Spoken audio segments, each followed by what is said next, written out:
Hello বন্ধুরা, শুভ দুপুরবেলা রান্না বান্না শুরু করে দিলাম। কি রান্না করছি সেটা দেখাচ্ছি।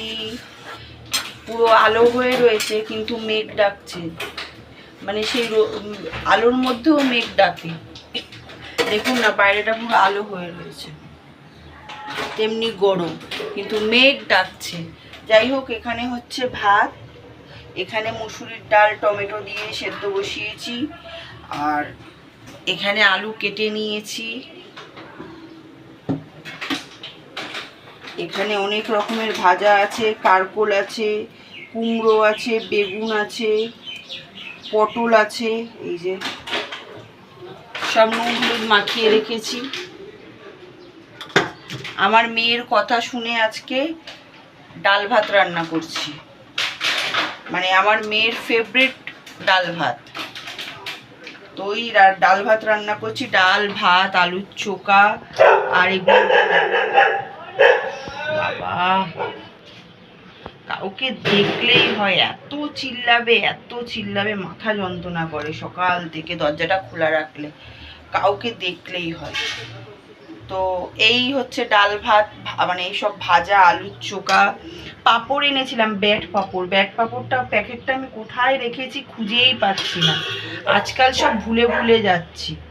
তো যাই হোক, ডিমের মামলেট যদি করি পরে দেখছি, আগে এটা করে নিই। এই ডাল সেদ্ধ বসিয়েছি। আপনারা কি রান্না করেছেন বা কি করছেন রান্না, সেটা কমেন্ট করে জানাবেন। আমার ভিডিওগুলো কেমন লাগে সেটাও কমেন্ট করে জানাবেন। এই আলুর চোখার এখন পেঁয়াজ কাটতে হবে। ওই পেঁয়াজ টমেটো সব দিয়ে চোখা টাইপের ভাল লাগে খেতে, আর অনেকক্ষণ থাকে। আর নইলে না নষ্ট হয়ে যায়, মানে সেদ্ধ মেখে রেখে দিলে নষ্ট হয়ে যায়। তো ওই চোখাটা থাকে অনেকক্ষণ। তো ওই আলুর চোখা আর এই ভাজা ডিমের মামলেট। আজকে আর মাছ রান্না করলাম না, আমার মেয়ে বলে রোজ মাছ ভালো লাগে না। তো এই হলো। তো চলুন টাটা, রান্নাটা করি।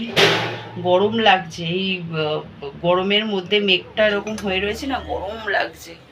মানে আলো রয়েছে এই যে, কিন্তু দেখুন, ওরা যদি দরজাটাও দিয়ে দেয়, দরজা দিলেও ঘরের মধ্যে চিল্লায়। দরজা খুলে রাখলে আবার লোক দেখে চিল্লায়। তো ওরা কি করবে বলুন? যত বড় হচ্ছে তত বদমাইশ হচ্ছে। দরজা দিয়ে ঘরের মধ্যে রাখলে চিল্লাবে, ওদের উপর লাফিয়ে উঠবে। আবার দরজা খুলে দিলে কেউ যাবে আসবে, ফ্ল্যাটে উঠবে ঠুটবে, চিল্লাবে। রোজ দেখছে সেই লোককে দেখেই চিল্লায়।